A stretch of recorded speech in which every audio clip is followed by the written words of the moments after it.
अस्सलाम वालेकुम। हमारे पास टॉपिक चल रहा है मीनोपॉज़ का। प्रीवियस वीडियो में हमने सिम्टम्स देखे प्री मेनोपॉज़ के और मीनोपॉज़ के, और आज की इस वीडियो में मैं आपके साथ शेयर करती हूँ, अगर आपकी क्लिनिक में जो 45 प्लस की लेडी है ना, अगर वो आती हैं तो आप और उनको जो हेल्थ रिलेटेड इश्यूज़ होते हैं, इसके साथ साथ अगर आप उनको मेडिसिन देंगी उनकी प्रॉब्लम के रिलेटेड अकॉर्डिंग, और साथ में अगर आप उनको डाइट प्लान बनाकर देंगी ना अपने पेशेंट को, या आप सब लोग जो गायनोलॉजिस्ट है ना या ग्रुप में साइंसेस है ना, वो कितनी तरक्की कर रही है और बहुत सारी बीमारियां सिर्फ हमारी डाइट में चेंज करके जो है ना, वो बहुत सारे डॉक्टर्स जो हैं वो अभी तक डाइट चार्ट नहीं देते। बस आपसे आज से आपको एक काम करना है, मेरे इस मशवरे पे अमल करना है कि जो भी पेशेंट आपकी क्लिनिक में आएगी, अगर लेडी है वो, तो उसको आप मेडिसिन तो दें, लेकिन एक बोनस टिप के तौर पे आप उसको डाइट प्लान भी बता दें। बहुत सारे डॉक्टर के पास हम जाते हैं ना, वो मेडिसिन लिख देते हैं, फिर हमें उनसे पूछना पड़ता है डॉक्टर साहब क्या खाना है क्या नहीं खाना।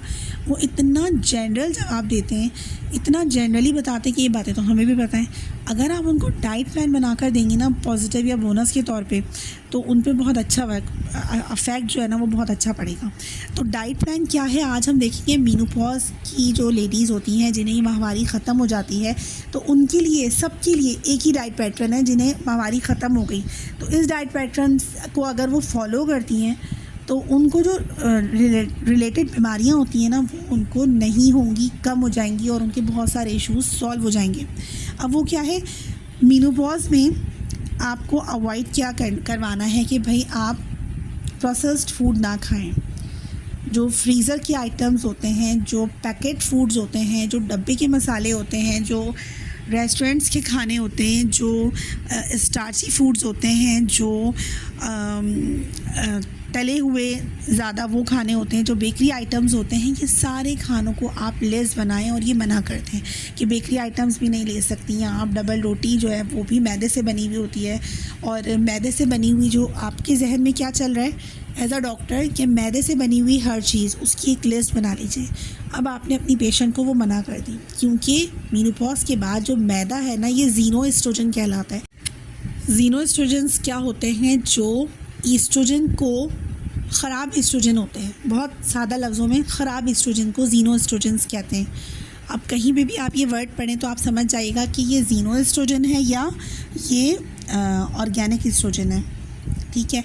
अब ज़ीनोएस्ट्रोजन किस में होता है, मैदे में बहुत ज़्यादा होता है, और वो औरतें जिन्हें मेनोपॉज़ हो जाता है, ईस्ट्रोजन लेवल ड्रॉप कर जाता है, तो ये जो ज़ीनोएस्ट्रोजन बॉडी में जाते हैं ना, तो ये बॉडी के फंक्शंस को ख़राब कर देते हैं।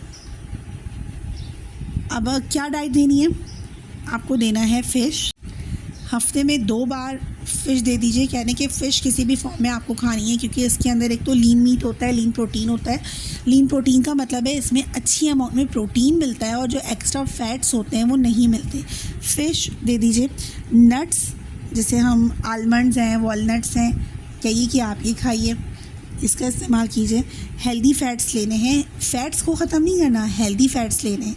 अब हेल्दी फ़ैट्स का मतलब है चर्बी, चिकनाई, जो तले हुए खाने होते हैं ना, ये नहीं है इसका मतलब। इसका मतलब है हेल्दी फ़ैट्स, जैसे कि 1 चमचा देसी घी का ज़रूर इस्तेमाल करना है। जितने भी बड़े बड़े न्यूट्रिशनिस्ट हैं ना दुनिया के, जो अमेरिकन न्यूट्रिशनिस्ट हैं, वो भी हेल्दी फ़ैट्स और असली घी को जो है ना वो प्रेफर करते हैं।